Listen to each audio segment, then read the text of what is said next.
And the award for the greatest title sequence goes to... Do you really wanna taste it?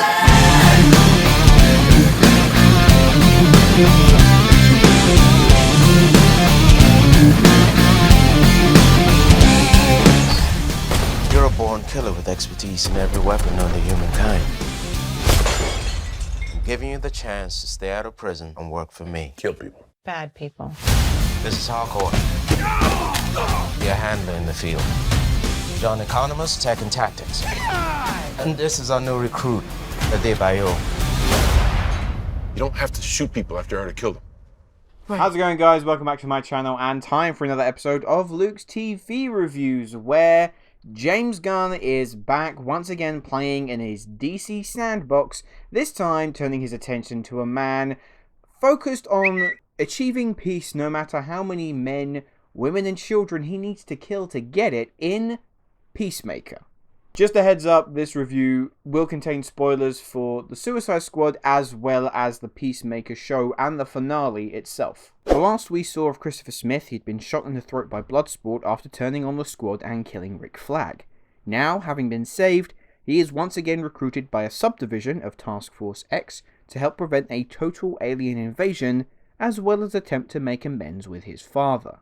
First things first, this show is absolutely ridiculous. The tone that James Gunn instilled in his Suicide Squad movie is effortlessly flowing into the television series of Peacemaker, and thankfully it all really works. It's reveling in how stupid and preposterous it can be, never really taking itself all that seriously. I gotta be honest, John Cena has really impressed me with how talented of an actor he can be. We always knew he could do action and has recently shown just how much of a comedic talent he is, and whilst the majority of this show relies on those two assets from Cena, some of the heavier beats, including Smith's fractured relationship with his father, actually really surprised me at the depth Cena was able to go. He does an excellent job of how this pain of the fact that Smith accidentally killed his own brother is just eating him up inside. As for the rest of the cast, Jennifer Holland is a standout as Harcourt, the hard-nosed badass of the group. Steve Agee and Danielle Brooks were lots of fun in their roles respectively,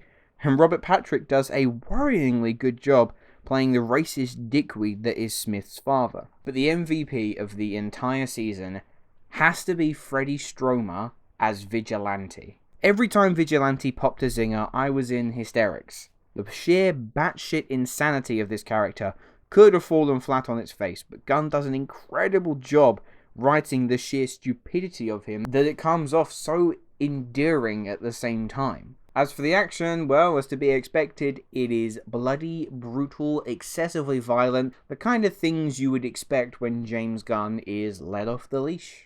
And Gunn really delivers on that final episode too. The raid on the Butterfly Factory was just freaking awesome, and then as well you've got the Justice League cameo, or more specifically you've got Ezra Miller and Jason Momoa popping up as Flash and Aquaman, and the whole zinger about does Aquaman fuck fish.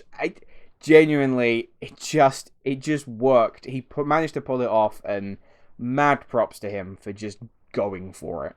My only real criticism lies in the villains themselves. I didn't really care all that much about the Butterfly arc. It seemed more like a means to an end to give Peacemaker and his team something to go up against. I feel like, personally, it made more sense in terms of narrative and character arcs if the main baddie of the series was Robert Patrick. Because at that point, you can really build and work on that relationship between Smith and his father. Plus, you could have just had the whole white supremacist group rising up and the team have to stop that. I feel like that would have been equally, if not more effective than butterflies. I know you can probably have more jokes about silly aliens on planet Earth, but in terms of story, I just don't think it had much of an impact. I mean, let's face it, it would have been infinitely cooler to see the team savagely execute a bunch of racists than it would aliens who had taken human hosts. Season 1 of Peacemaker was ridiculously entertaining and bled seamlessly straight from Gunn's The Suicide Squad.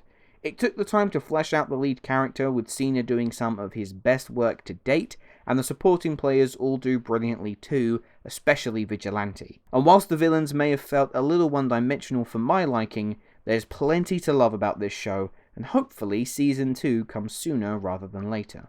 Overall, I'm going to give Peacemaker Season 1 an 8 out of 10.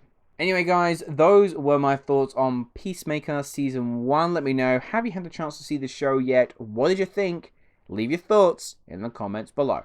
And my question to you, of the characters that featured in James Gunn's The Suicide Squad, are there any others that you would like to see have their own spin-off TV show? But that is all we have time for today, so thank you very much for watching, and I will see you in the next video. Hello, thank you so much for watching. I hope you enjoyed the video. If you have, make sure to click that like button, and if you aren't already, click that subscribe button too.